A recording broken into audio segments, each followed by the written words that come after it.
Hello commandos, welcome to biometrics classes online. और आज से हम लोग एक नए यूनिट के बारे में बात करने वाले हैं और वो जो नया यूनिट हम लोग आज स्टार्ट करेंगे वो है सॉलिड स्टेट, जिसके सभी लेक्चर्स मैंने रिकॉर्ड कर लिए थे, लेकिन नॉइज़ के कुछ प्रॉब्लम्स के कारण उसको हमें दोबारा आपके लिए रिकॉर्ड करना पड़ेगा। तो सॉलिड स्टेट के बारे में मैं आपको बता दूं कि इस बार ये बोर्ड एग्जाम्स के सिलेबस में नहीं है और केवल कॉम्पिटिटिव एग्ज़ाम के सिलेबस में सॉलिड स्टेट इंक्लूडेड रहेगा। नीट के एग्ज़ाम में ये इंक्लूडेड है, आईआईटी के एग्ज़ाम में भी इंक्लूडेड है। तो हम लोग सॉलिड स्टेट पर काम करते हैं। सॉलिड स्टेट को एक बार मैं फिर से आपके लिए पढ़ा देता हूं आपको, और इसके जो चीज़ें जो प्रॉब्लम्स हैं इसमें आपको क्या करना है, थ्योरी पढ़ने के बाद मेनली इसके ऑब्जेक्टिव्स आप अच्छे से सॉल्व कर लीजिए, ताकि ये भी आपका कॉम्पिटिटिव एग्जाम्स के हिसाब से पूरा कंप्लीट हो जाए। ठीक है, तो चलिए बात करते हैं यूनिट सॉलिड स्टेट के बारे में। तो हम लोग आज नया यूनिट अपना स्टार्ट करेंगे और वो है सॉलिड स्टेट। अब देखिए, जो भी चीज़ें आप देखते हैं अपने सराउंडिंग्स में, जो भी चीज़ें आप सराउंडिंग में देख रहे हैं वो सब कैसी दिखाई देती, मेनली आपको सॉलिड स्टेट में दिखाई देती है। तो मैटर में एग्जिस्ट, कोई भी मैटर जो है वो 3 डिफरेंट फिजिकल स्टेट में एग्जिस्ट कर सकता है। तो मैटर में exist in 3 different physical state, 3 different physical state, 3 different physical state. Matter 3 different physical state के अंदर एग्जिस्ट करता है। 3 different physical state, that is solid, liquid, and gases. ठीक है, और तीनों चीज़ें आपने देखी है, जैसे कोई भी टेबल है, कुर्सी है, बाकी चीज़ें हैं, वो सब आपको सॉलिड स्टेट में आपके आसपास जो बिल्डिंग्स है, ब्रिक्स है, जो भी चीज़ आयरन है, ठीक है, आयरन की बनी हुई चीज़ें हैं, तो वो सब कैसी है, सॉलिड स्टेट में एग्जिस्ट कर रही है। ठीक है, दूसरी चीज़ होती है लिक्विड, दूसरा फिजिकल स्टेट है लिक्विड। जैसे वाटर को देख लीजिए आप, कैसा है, लिक्विड है। मिल्क कैसा है, लिक्विड है। ठीक है, इसके बाद गैसेस, जैसे एयर का फ्लो है, आपने कोई चीज़ बर्न किया तो कार्बन डाइऑक्साइड अपर साइड पे जा रहा है, आपको धुआं उठता हुआ दिखेगा, तो वो कैसा है, गैसेस स्टेट में है। तो कुल 3 डिफरेंट फिजिकल स्टेट के अंदर एग्जिस्ट करता है matter, that is solid, liquid and gases, जिसमें से लिक्विड्स एंड गैसेस जो है, liquids and gases are called fluids. Liquids और गैसेस को हम क्या कह सकते हैं, किस कैटेगरी में रख सकते हैं, फ्लूइड्स की कैटेगरी में रख सकते हैं, आर फ्लूइड्स। लिक्विड्स और गैसेस को हम क्या कह सकते हैं, फ्लूइड्स कह सकते हैं, क्योंकि इनके अंदर जो है फ्लो होने की कैपेबिलिटी रहती है। तो liquids and gases are known as fluids because their molecules are freely move,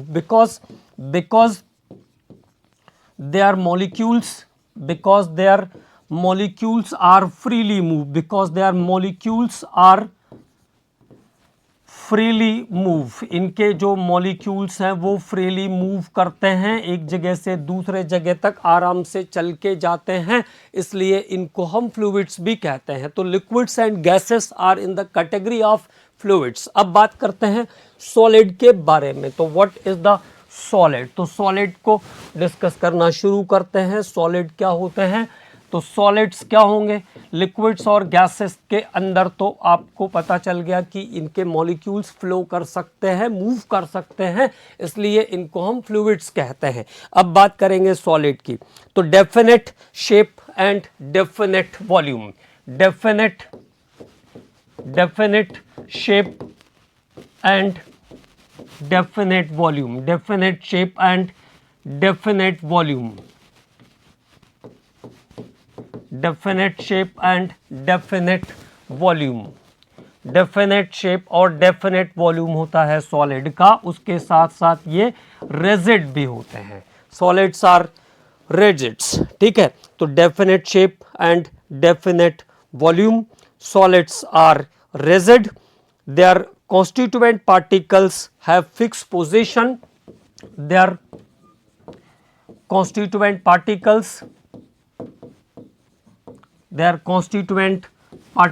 इनके जो constituent particle हैं जो solid को बनाने वाले हैं, जैसे atom हो सकते हैं, molecules हो सकते हैं और ions भी हो सकते हैं. तो they are constituent like atoms, molecules और the ions.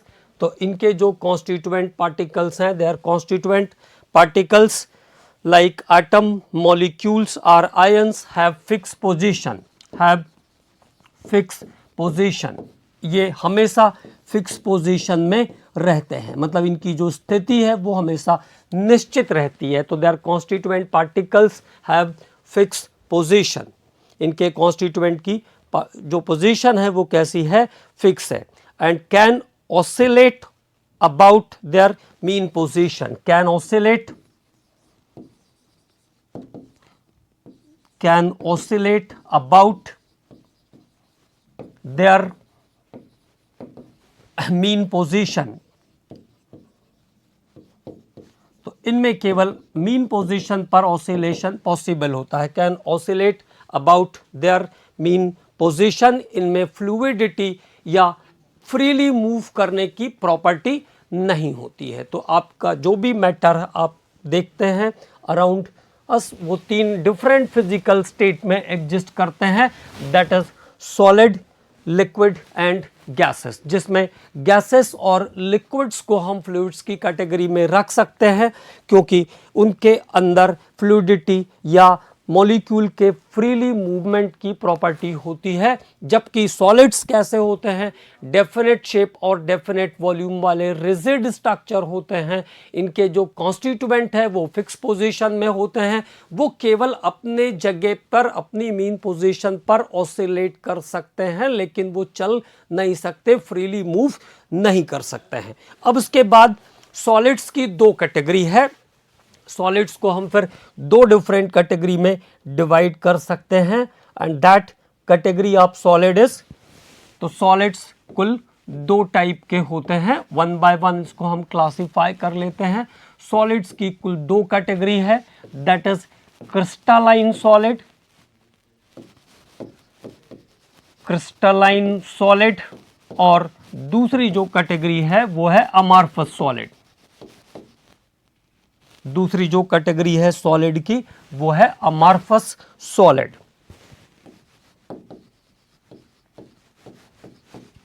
Amorphous solid. तो सॉलिड की 2 कैटेगरी है, दैट इज क्रिस्टलाइन सॉलिड और अमॉर्फस सॉलिड. तो अब बात करते हैं 1 बाय 1 क्रिस्टलाइन सॉलिड और अमॉर्फस सॉलिड के बारे में.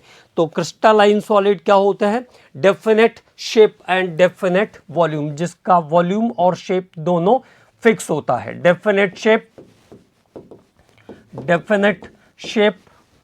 And volume. Definite shape and volume जिसका आयतन और आकार दोनों क्या होता है, निश्चित होता है. Definite shape and definite volume.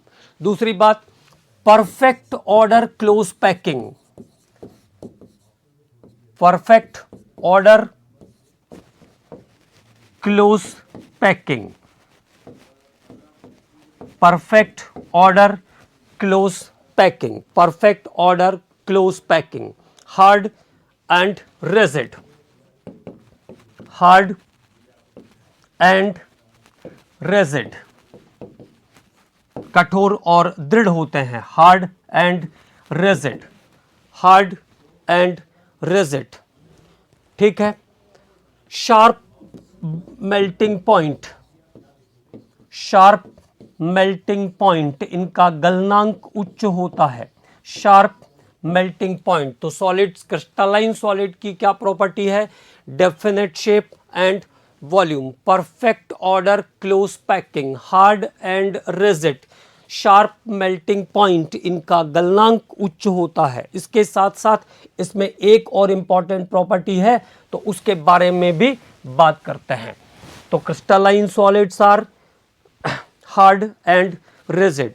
ठीक है. Definite shape and volume, perfect order close packing, उसके बाद शार्प मेल्टिंग पॉइंट, उसके बाद अगली जो प्रॉपर्टी है वो बहुत इंपॉर्टेंट है, अनिसोट्रॉपिक होते हैं ये, अनिसोट्रॉपिक, क्रिस्टलाइन सॉलिड्स आर एनिसोट्रॉपिक। अब एनिसोट्रॉपिक का मतलब क्या होता है उसको भी यहीं पे एक्सप्लेन कर देते हैं। तो क्रिस्टलाइन सॉलिड कैसे होते हैं, एनिसोट्रॉपिक होते हैं। Physical property of such solids, physical property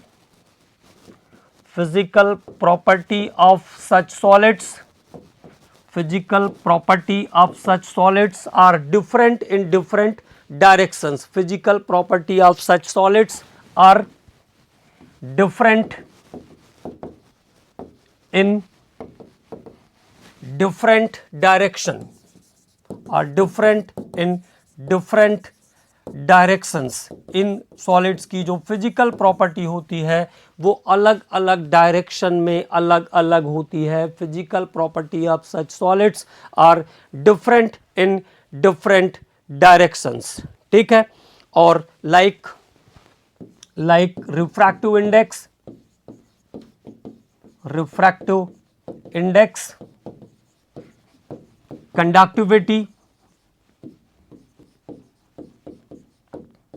conductivity, thermal expansion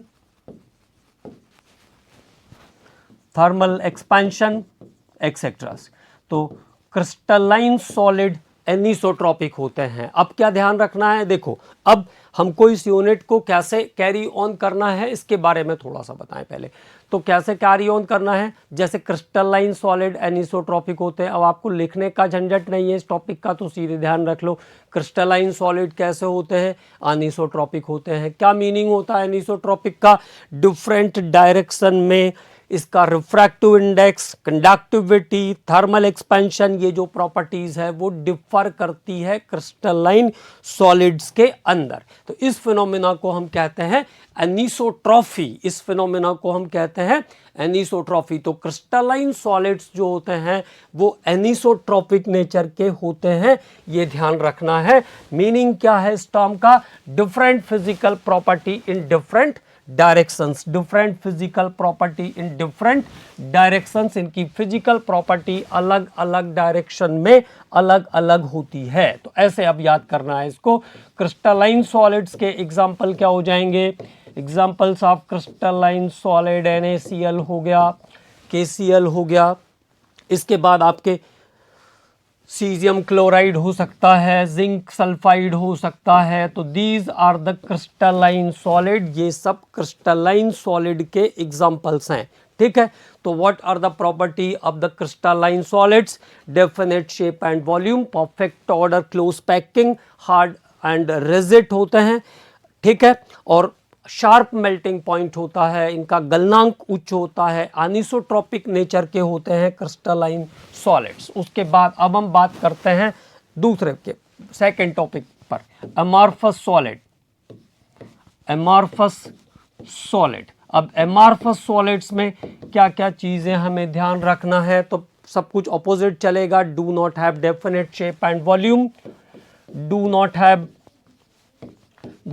have definite shape and volume, do not have definite shape and volume, इसका आकार और आयतन दोनों निश्चित नहीं होता है। do not have definite shape and volume, do not have perfect order close packing, क्योंकि सारा गेम तो इसी का है, ठीक है। तो do not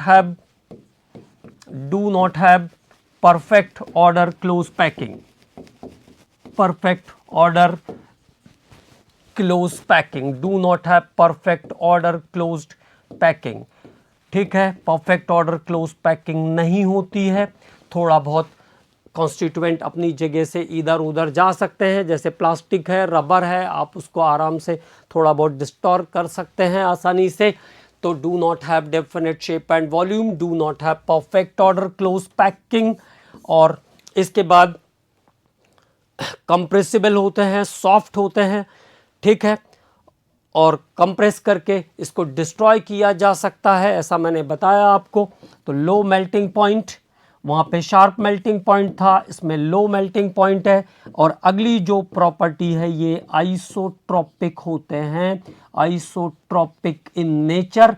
तो क्रिस्टलाइन सॉलिड कैसे होते हैं? एमॉर्फस सॉलिड क्या था? एमॉर्फस सॉलिड का मतलब जिसमें डिफरेंट डायरेक्शन में फिजिकल प्रॉपर्टीज क्या करती है? डिफर करती है। तो आइसोट्रोपिक का मतलब क्या होगा? Same physical property in all the directions, इनके सभी डायरेक्शन में फिजिकल प्रॉपर्टीज कैसी होती है? सेम होती है। Same physical property in all the directions. तो इसलिए इसको हम क्या कहते हैं? आइसोट्रोपिक कहते हैं। It is called isotropic. और इसके एग्जांपल्स हैं रबर, इसके एग्जाम्पल्स में आ जाएगा रबर, ग्लासेस, जितने भी ग्लास की वैरायटी है वो सब इसके अंदर आएंगे, रबर, ग्लास और प्लास्टिक। तो रबर, ग्लास और प्लास्टिक ये सब एमॉर्फस सॉलिड के एग्जाम्पल हैं। अगली बात क्या ध्यान रखना है, एक बात आपको ग्लास से रिलेटेड अलग से बता दूं मैं। तो ग्लास क्या होता है? Super cooled liquid, super cooled liquid, super cooled liquid, अति ठंडा द्रव, अति ठंडा द्रव। Super cooled liquid is called is glass, super cooled liquid is glass. ठीक है। और क्या कहते हैं इसको? हम सूडो सॉलिड कहते हैं। देखने पर तो हमें ये सॉलिड दिखता है लेकिन ये सॉलिड होता नहीं है। ये बात कैसे कह पाएंगे हम? क्योंकि इसमें फ्लूइडिटी की प्रॉपर्टी होती है। अगर आप किसी ओल्ड विंडोज के जो ग्लास हैं उसके आप लोअर कॉर्नर को ध्यान से देखोगे तो ये थोड़ा थिक हो जाता है अपर कॉर्नर के कंपैरिजन में। मतलब मॉलिक्यूल्स कुछ सालों के बाद नीचे की तरफ कंसंट्रेट कर जाते हैं या उनका कंसंट्रेशन बढ़ जाता है। तो ग्लास जो है वो लोअर साइड पे कैसा होता है? थिक हो जाता है। तो glass is the super cooled liquid. Glass कैसा है? सुपर कूल्ड लिक्विड है। और ग्लास को हम सूडो सॉलिड की कैटेगरी में भी रखते हैं। ये एक इंपॉर्टेंट बात है, तो इसको भी ध्यान रखना है। ठीक है। अब बात करते हैं एक और प्रॉपर्टी के बारे में। तो अब बात करेंगे एक और प्रॉपर्टी यहाँ पे आ रही है इंपॉर्टेंट, तो उसको भी देख लेते हैं। पॉलीमॉर्फ, पॉलीमॉर्फ क्या होता है? पॉलीमॉर्फ का मीनिंग क्या है? केवल ये बात ध्यान रखना है। तो पॉलीमॉर्फ क्या होते हैं? Some substances adopt definite, some substances adopt different arrangement in the different conditions. Some substances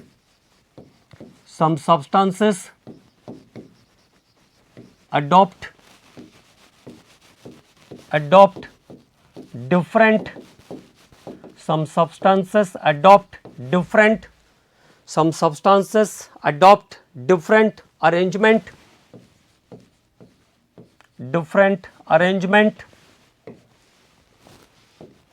different arrangement in, some substances adopt different arrangement in different conditions, in different conditions, in different conditions। Condition बदलने के कारण arrangement change हो जाएगा। तो some substances adopt different arrangement in different conditions and have different physical properties, and have different physical properties, different physical properties, जिससे उनकी physical property change हो जाएगी, and have different physical properties are called polymorph, are called polymorph. उसको हम कहते हैं polymorph. Okay. तो polymorph जैसे डायमंड एंड ग्रेफाइट, दोनों किसके फॉर्म हैं? कार्बन के फॉर्म हैं, दोनों कार्बन के फॉर्म हैं। लेकिन टेम्परेचर के डिफरेंस के कारण दोनों की कंप्रेसिबिलिटी अलग अलग है, दोनों की हार्डनेस अलग अलग है, तो दोनों की फिजिकल प्रॉपर्टी भी अलग अलग है। तो डायमंड और ग्रेफाइट दोनों पॉलीमॉर्फ के एग्जाम्पल भी हैं, ये ध्यान रखना है। दोनों कार्बन के ही फॉर्म है, लेकिन दोनों की प्रॉपर्टीज कैसी है, अलग अलग है। Both have different properties. Okay, दोनों की प्रॉपर्टी कैसी है, अलग अलग है, इसलिए इनको हम पॉलीमॉर्फ भी कहते हैं। ठीक है, तो पॉलीमॉर्फिज्म क्लियर। डिफरेंट कंडीशन के कारण सेम एलिमेंट के डिफरेंट ऐसे फॉर्म जनरेट होते हैं जिनकी फिजिकल प्रॉपर्टी एक दूसरे के साथ डिफर करती है। इस फिनोमेना को हम कहते हैं पॉलीमॉर्फिज्म। अब बात करेंगे हम अगले पॉइंट पर, तो that is force in ionic solid. तो फोर्स इन सॉलिड्स में किस किस टाइप का फोर्स लगता है उसके बारे में बात करेंगे। तो force in solid, different type of force in solid, और वन बाय वन इसको हम डिस्कस करेंगे, बहुत इंपॉर्टेंट भी है। Different type of force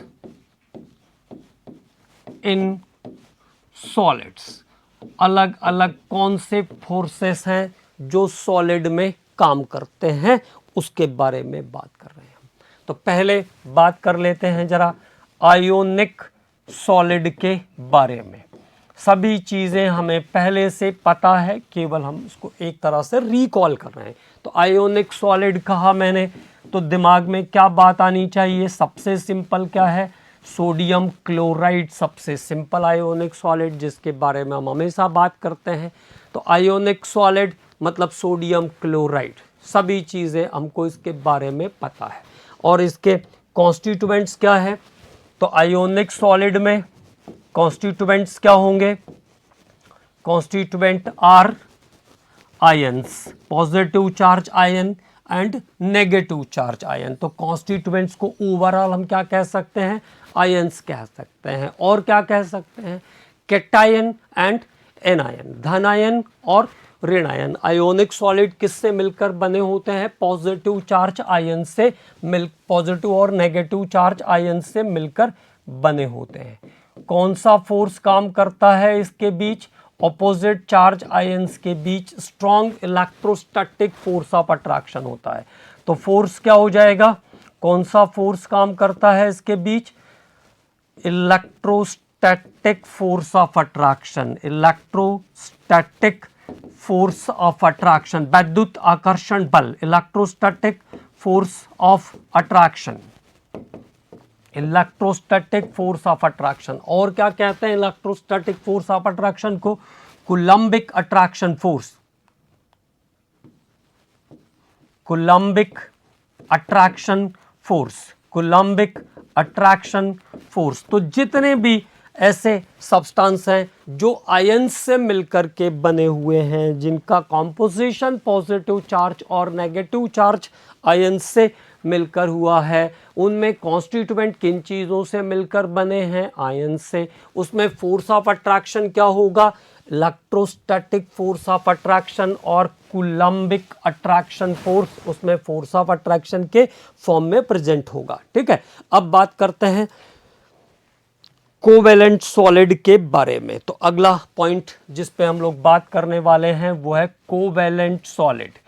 covalent solid, तो कोवेलेंट सॉलिड जैसे डायमंड है, जैसे ग्रेफाइट है, तो डायमंड और ग्रेफाइट के अंदर कॉन्स्टिट्यूएंट क्या है, कॉन्स्टिट्यूएंट क्या है इसके, कॉन्स्टिट्यूएंट्स घटक, मतलब हिंदी में इसको कहेंगे कॉन्स्टिट्यूएंट क्या है, atoms. Constituent are what, atoms are the constituent, दो एटम कार्बन के मिले ऐसा। ठीक है, तो कॉन्स्टिट्यूएंट्स क्या हो जाएंगे, एटम्स हो जाएंगे। और इसके साथ साथ जो फोर्स होगा वो क्या होगा, यहाँ पे किस फोर्स से ये एक दूसरे को बाइंड अप करते हैं, एक दूसरे के साथ जुड़े होते हैं। डायमंड में कौन सा बॉन्ड लगता है, कौन सा बॉन्ड है, तो कोवेलेंट बॉन्ड है। फोर्स क्या है, कोवेलेंट बॉन्ड। और नॉर्मली ये जो है इंसुलेटर के जैसा काम करते हैं।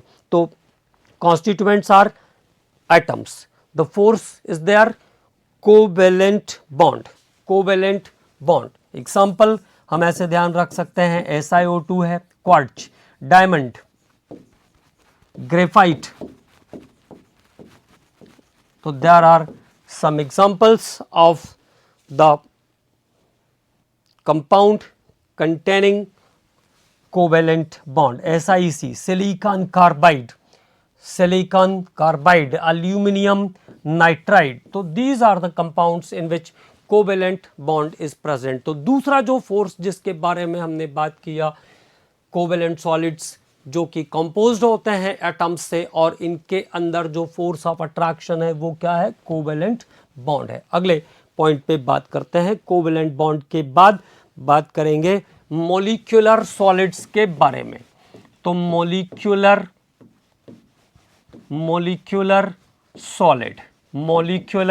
सॉलिड, अब जब सॉलिड को हम मॉलिक्यूल्स के फॉर्म में लेके आए, ठीक है, सॉलिड्स को किसमें, मॉलिक्यूल्स। तो जनरली मॉलिक्यूल्स में नॉर्मल अगर हम कोवेलेंट कंपाउंड की बात करें, जैसे CO2 की बात करें हम, तो CO2 इज द मॉलिक्यूल। कौन सा फोर्स है उसके अंदर, शुरुआती दौर में गैसेस के बीच कौन सा फोर्स होगा, van der Waals force of attraction होगा। There is van der Waals attraction force और लंडन डिस्पर्सिव फोर्स, ठीक है।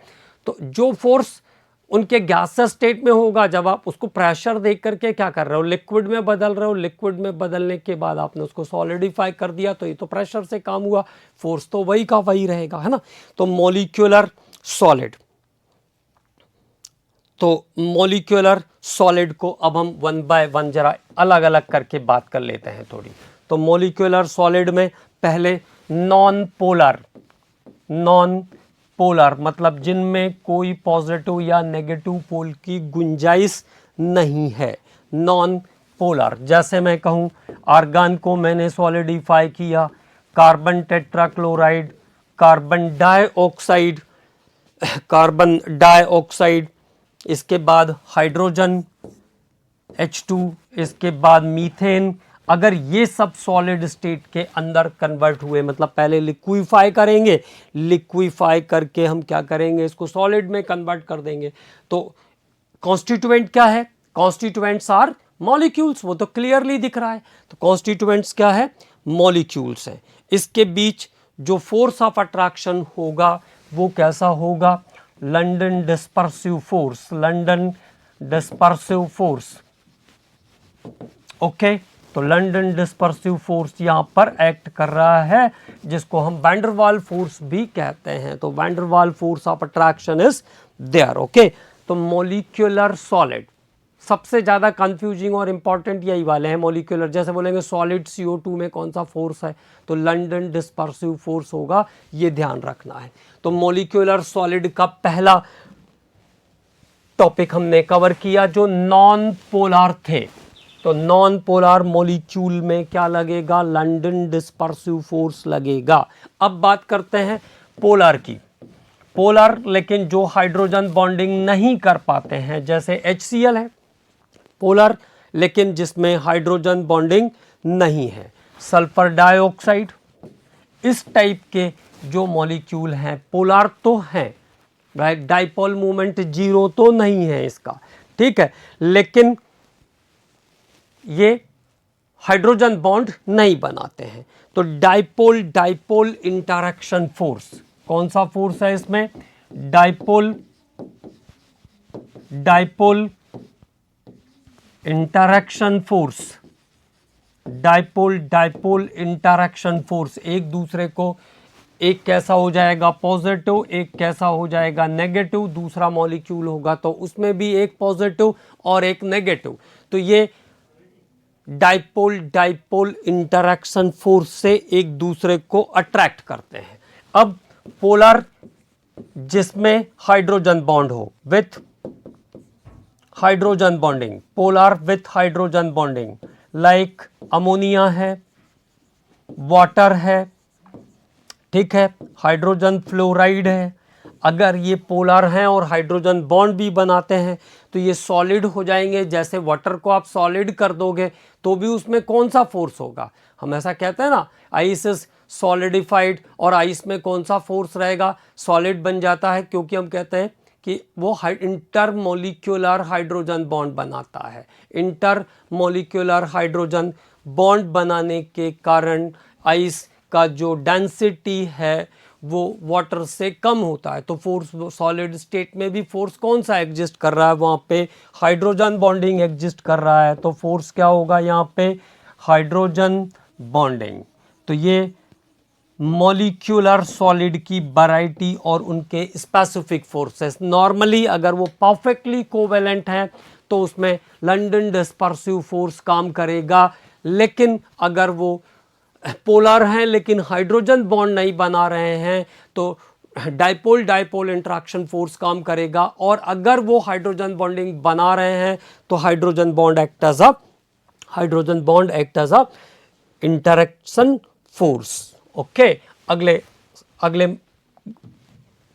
स्पीसीज पर अब हम बात करेंगे, दैट इज मेटालिक बॉन्डिंग। तो what is the metallic bonding? Metallic bonding क्या होती है ये मैंने आपको बताया है, बॉन्डिंग में भी बताया है, एक बार और बात कर लेते हैं। तो मेटालिक बॉन्ड्स के अंदर क्या होता है, मेटल एटम जो है इलेक्ट्रॉन लॉस करते हैं, मेटल एटम इलेक्ट्रॉन लॉस करके कैटायन बनाते हैं। तो मेटालिक बॉन्डिंग क्या होती है, जिसमें मेटल एटम इलेक्ट्रॉन लॉस करके कैटायंस बनाते हैं। Metal atom loss electron and form cations. और साथ में जो इलेक्ट्रॉन है वो है तो अंदर ही, तो मेटल एटम्स ने क्या किया, इलेक्ट्रॉन लॉस करके कैटायन बनाया। इस इलेक्ट्रॉन के लॉस करने के बाद बचे हुए कैटायन को हम क्या कहते हैं, कर्नेल्स कहते हैं। It is known as kernel. तो मेटल एटम इलेक्ट्रॉन लॉस करके कैटायन बनाते हैं, इन कैटायंस को हम क्या कहते हैं, कर्नेल्स कहते हैं। अब क्या हुआ, जितने भी फ्री इलेक्ट्रॉन हैं वो सब इनके पास जो भी स्पेसेस है वहाँ पर चलते फिरते नजर आएंगे, है ना। तो all the free electrons are collected, all the free electrons are collected, सभी फ्री इलेक्ट्रॉन कलेक्टेड रहेंगे इनसाइड द स्पेसेस। जहाँ पे स्पेस मिलेगा वहाँ पे इलेक्ट्रॉन कलेक्टेड फॉर्म में आपको मिलेंगे, जो कि मोबाइल इलेक्ट्रॉन होते हैं, चलने फिरने वाले इलेक्ट्रॉन, मोबाइल इलेक्ट्रॉन्स रहते हैं ये। और इन मोबाइल इलेक्ट्रॉन्स के प्रेजेंस के कारण मेटल के अंदर स्पेसिफिक टाइप की शार्पनेस होती है, विशेष प्रकार की चमक होती है मेटल्स में। और साथ साथ मेटल्स क्या होते हैं, गुड कंडक्टर ऑफ इलेक्ट्रिसिटी भी होते हैं। तो due to presence of free or mobile electron, the metals are good conductor of electricity and have specific type of sharpness. तो यहाँ पे जो बॉन्डिंग है मोबाइल इलेक्ट्रॉन और कैटायन के बीच, इसको हम कहते हैं metallic bonding. This is called metallic bonding. Okay, तो क्लियर। तो this is metallic bonding, metal के बीच में मेटालिक बॉन्डिंग होती है। मेटालिक बॉन्डिंग क्या है, जहाँ पे पॉजिटिव चार्ज कैटायन और फ्री इलेक्ट्रॉन के बीच जो ऑपोजिट पोल, अपोजिट चार्ज का अट्रैक्शन है, इसे हम कहते हैं मेटालिक बॉन्डिंग। तो positive charge ions and electron C or electron cloud is there in the metals. So this is about the types of forces in solid. ये इतने टाइप के फोर्सेस किसी भी सॉलिड के अंदर एग्जर्ट कर सकते हैं, प्रेजेंट रहते हैं, इसके बारे में हमको ध्यान रखना है। ठीक है, अब बात करते हैं इसके बाद अगले टॉपिक पर। तो नेक्स्ट टॉपिक जिस पे हम लोग बात करेंगे वो है अब क्रिस्टलाइन सिस्टम। अगला जो टॉपिक जिस पे हम लोग बात करने वाले हैं वो सबसे पहले बात करेंगे crystalline system, types of crystalline system. फिर उसके बाद धीरे धीरे यूनिट सेल और उससे आगे के पोर्शन पर चलेंगे। तो 7 प्रिमिटिव यूनिट सेल्स, 7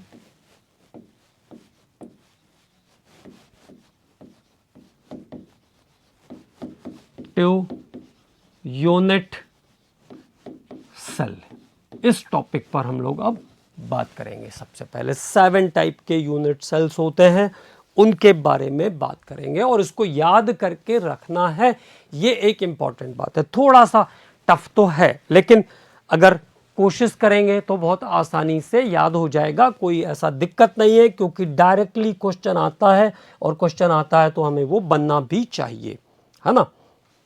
तो 7 type of unit cell, primitive unit cells हैं, उनके बारे में अब हम बात करेंगे। तो क्या कैसे क्लासीफाई होंगे? क्रिस्टल सिस्टम, क्रिस्टल सिस्टम, केवल 3 ही 4 पॉइंट पे मैं क्लासीफाई करूंगा इसको। Crystal system, axial distance, axial distance, axial distance, उसके बाद एक्सियल एंगल, एक्सियल एंगल, और सबसे इंपॉर्टेंट इनके एग्जाम्पल्स। ठीक है, तो this is the criteria to classify the different type of unit cells. जो 7 प्रिमिटिव यूनिट सेल्स हैं उसके बारे में हम बात करने वाले हैं। नंबर 1, पहला, 1 बाय 1 सभी के बारे में बात करेंगे। थोड़ा सा स्पेस में ऐसा क्रिएट कर देता हूं जिससे ये चीज़ें क्लियर हो जाए। तो पहला जो सिस्टम है हमारा, पहला जो प्रिमिटिव सेल है वो है क्यूबिक। अब क्यूबिक, जैसे कोई भी सेल आप बनाओगे तो वो इस तरीके से बनेगा। तो इसकी जो एज, ये जो डिस्टेंसेस रहती है इसको हम कहते हैं एज, और यहाँ पे जो एंगल्स मिलते हैं वो है एक्सियल एंगल। एक्सिस के बीच का एंगल कैसा है उसकी बात कर रहे हैं। ठीक है, तो ये हुआ आपका, ये हुए एक्सियल लेंथ और ये हुए उसके एंगल्स। ठीक है, तो एक्सियल लेंथ क्या है, डिस्टेंसेस क्या है और एंगल्स क्या है, उसके बारे में हम लोग बात करने वाले हैं। ठीक है, तो एंगल्स क्या है और उसके डिस्टेंसेस क्या है उस पर हम लोग बात करेंगे उस टॉपिक पर। ठीक है, तो पहला मैंने कहा क्यूबिक। अब क्यूबिक बहुत ही इंपॉर्टेंट है और बहुत सिंपल भी है।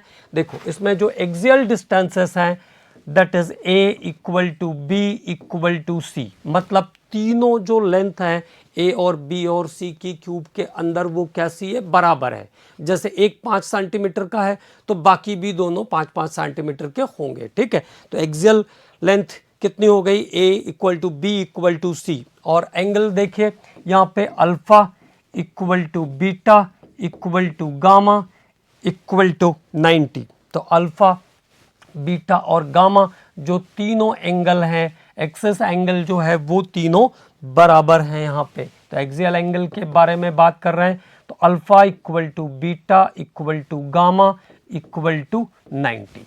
ठीक, तो clear.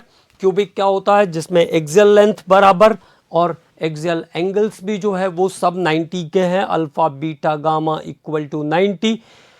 NaCl, KCl, NaCl, KCl, copper, zinc sulphide, ये कुछ क्यूबिक सिस्टम के एग्जाम्पल्स हैं। एग्जाम्पल से डायरेक्टली क्वेश्चन भी आते हैं, जैसे ऐसा सीधे पूछ सकते हैं कि जार्डेनस किस टाइप के क्रिस्टल या किस टाइप के प्रिमिटिव सेल का एग्जाम्पल है, तो वो क्यूबिक प्रिमिटिव सेल का एग्जाम्पल है, ये ध्यान रखना है। तो ये हुआ पहला क्यूबिक। अब क्यूबिक के बाद बात करते हैं टेट्रागोनल पर। टेट्रागोनल, तो कुछ शॉर्ट फॉर्म बना करके भी आप इसको याद कर सकते हो, जैसे आ गया C, उसके बाद आ गया T, टेट्रागोनल CT। तो T में देखो क्या ध्यान रखना है, A is equal to B but B is not equal to C, मतलब A और B दो लेंथ उसके जो है वो बराबर हैं लेकिन C बराबर नहीं है। ऐसे सिस्टम को हम कहते हैं tetragonal system. A equal to B but B is not equal to C। Here alpha equal to beta equal to gamma equal to 90, लेकिन अल्फा बीटा और गामा तीनों 90 के बराबर होते हैं।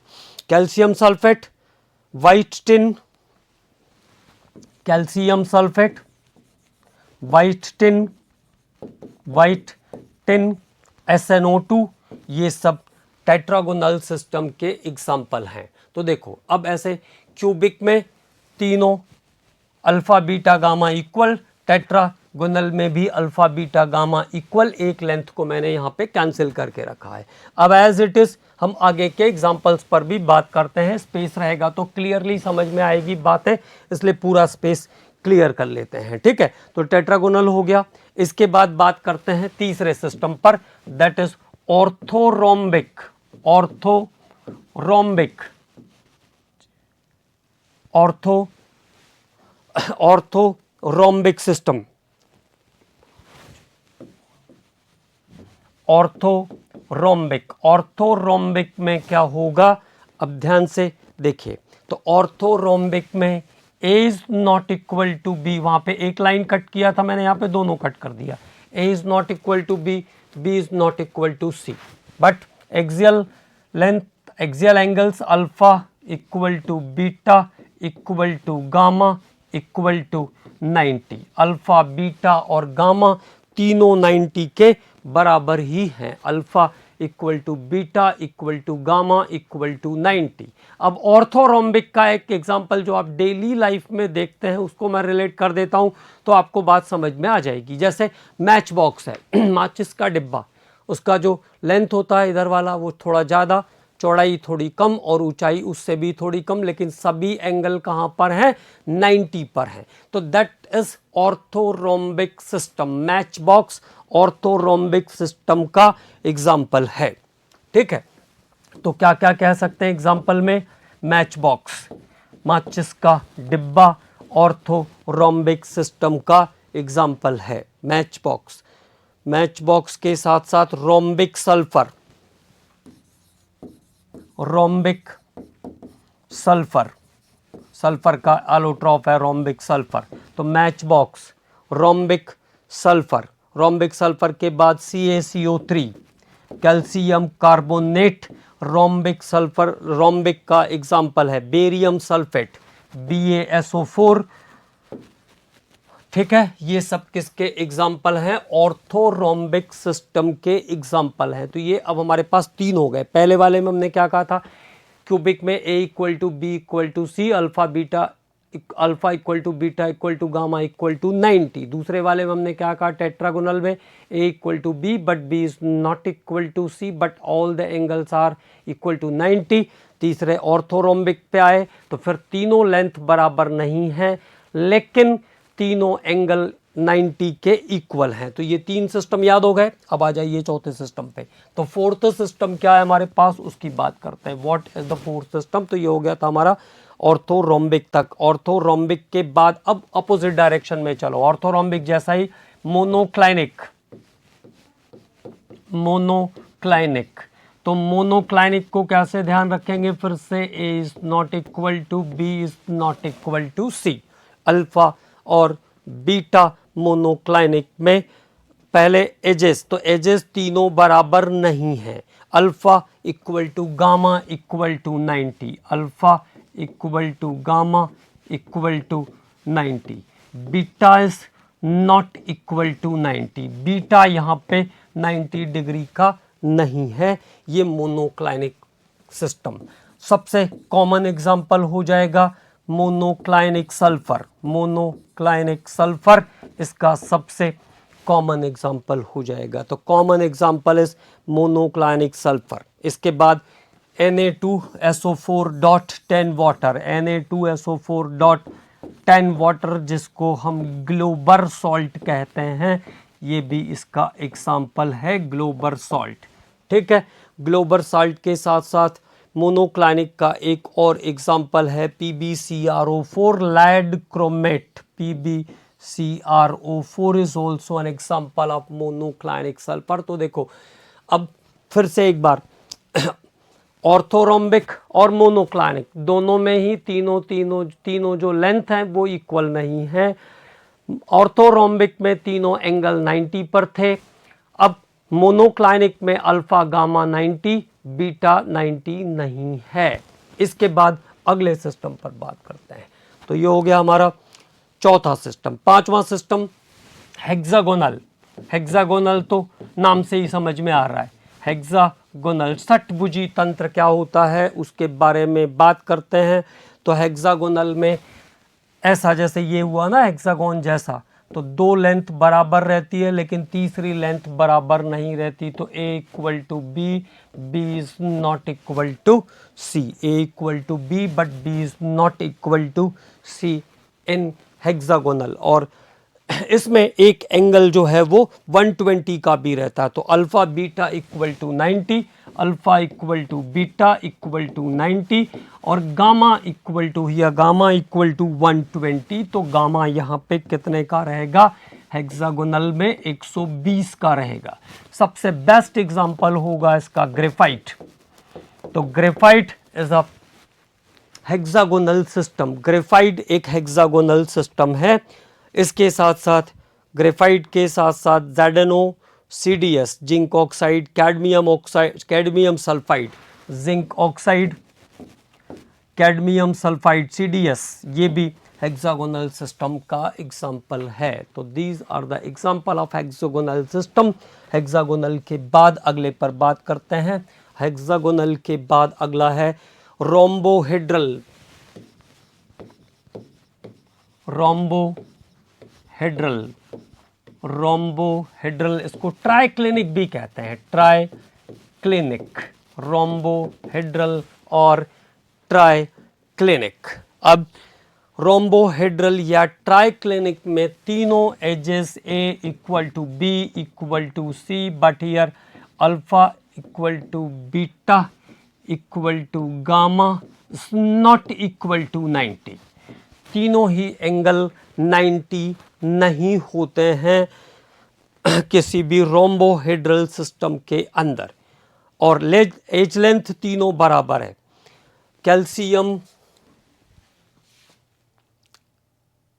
कैल्शियम कार्बोनेट ऑर्थोरोम्बिक में भी आता है, रोम्बोहेड्रल में भी आता है। उसका डिफरेंट फॉर्मेट रहता है। HGS mercuric sulphide. तो HGS आएगा रोम्बो के अंदर। रोम्बोहेड्रल के अंदर कैल्साइट वाला जो कैल्शियम कार्बोनेट होता है वो भी आएगा, और साथ में रोम्बो के एग्जाम्पल में HGS आएगा। NaNO3, ICl, NaNO3, iodine chloride, ICl, calcite मतलब it is also a form of calcium carbonate. तो ये सभी रोम्बोहेड्रल सिस्टम के एग्जाम्पल हैं।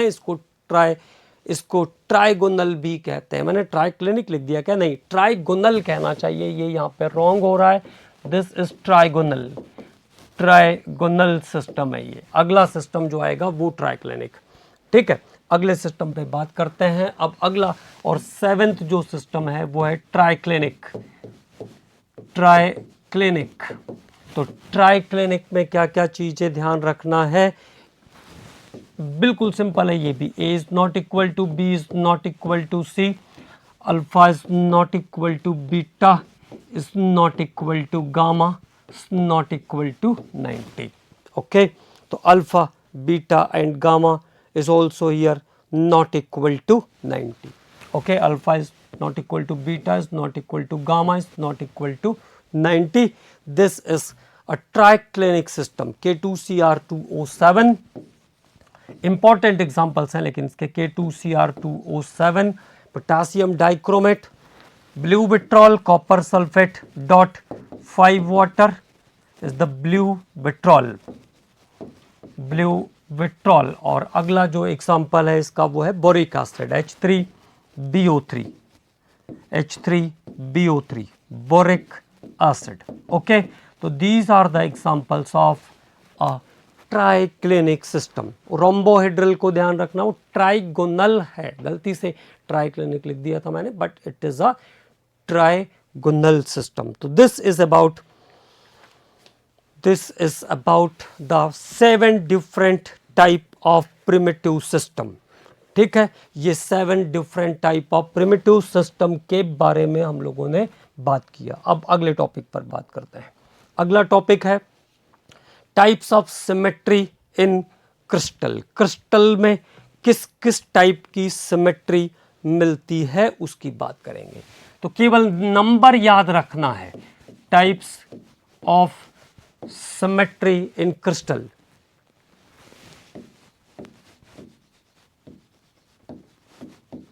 types of symmetry in crystals। crystals में किस किस टाइप की symmetry मिलती है उसको हमें नंबर से ध्यान रखना है। तो plane of symmetry, plane of symmetry equal to 9। Plane of symmetry कितनी मिलती है क्रिस्टल में? 9। एक्सिस ऑफ सिमेट्री,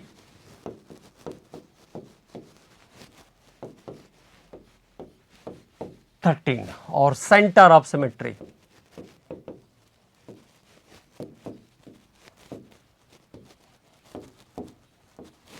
कितनी?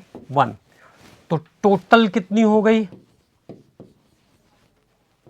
Total all type of symmetry कभी पूछेंगे तो टोटल टाइप ऑफ सिमेट्री कितनी मिल जाएगी आपको? ये हो गया आपका 10 और 13 23। तो total 23 type of symmetry is present in the crystal. कुल 23 प्रकार की सममिति क्रिस्टल के अंदर पाई जाती है। मैंने आपसे कहा कि केवल नंबर याद रखना है। Plane of symmetry is 9, axis of symmetry is 13 और सेंटर ऑफ सिमेट्री कितनी रहती है? 1। तो टोटल क्रिस्टल के अंदर इतने प्रकार की सममितियां पाई जाती है। ठीक है, तो this is the symmetry in crystals. अब बात करेंगे अगले टॉपिक पर। तो अगला जो हमारा पॉइंट है वो है crystal lattice and unit cell. Crystal lattice and unit cell. तो देखो, जैसे किसी क्रिस्टल के बारे में जब हम बात करते हैं तो किसी क्रिस्टल के बारे में जब हम बात करेंगे, मान लीजिए मैंने ऐसा एक क्रिस्टल बनाया, तो क्रिस्टल लैटिस और यूनिट सेल क्या होते हैं उसकी बात कर रहे हैं। तो जो जगह जहाँ पे एटम रहता है, एटम हो, आयन हो, मॉलिक्यूल हो, उसको हम कहते हैं लैटिस पॉइंट। लैटिस पॉइंट या लैटिस साइट कहते हैं इसको। तो the space where atom, molecule और आयन इज प्रेजेंट, वो जगह जहां पर एटम, मॉलिक्यूल या आयन प्रेजेंट होते हैं उसको हम कहते हैं लैटिस पॉइंट। और वो हाइपोथेटिकल लाइन जो दो लैटिस पॉइंट को आपस में जोड़ती है इसको हम कहते हैं लैटिस लाइन। तो that hypothetical line which joined the two lattice point is called lattice line। इसको हम कहते हैं lattice line।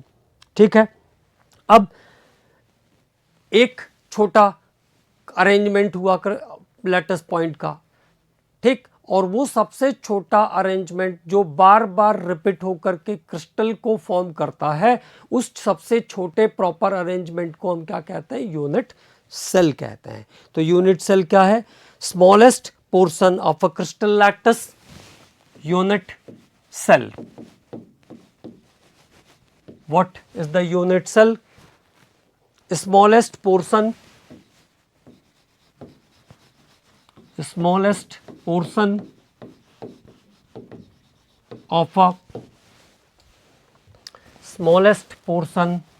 of a crystal lattice, of a crystal lattice, smallest portion of a crystal lattice which when repeated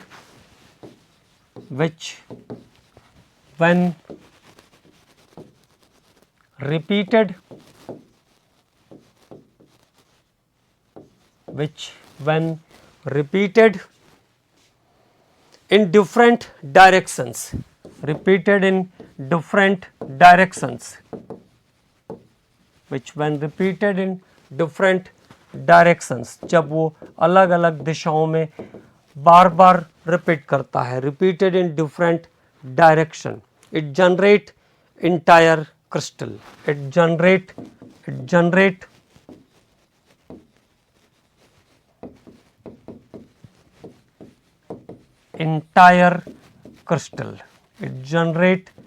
entire crystal, so that smallest portion of the crystal is called unit cell। इस smallest portion को हम कहते हैं unit cell. अब अगले lecture में हम लोग टाइप ऑफ यूनिट सेल और उसमें क्या क्या चीज़ें हो सकती है वहाँ से आगे कंटिन्यू करेंगे।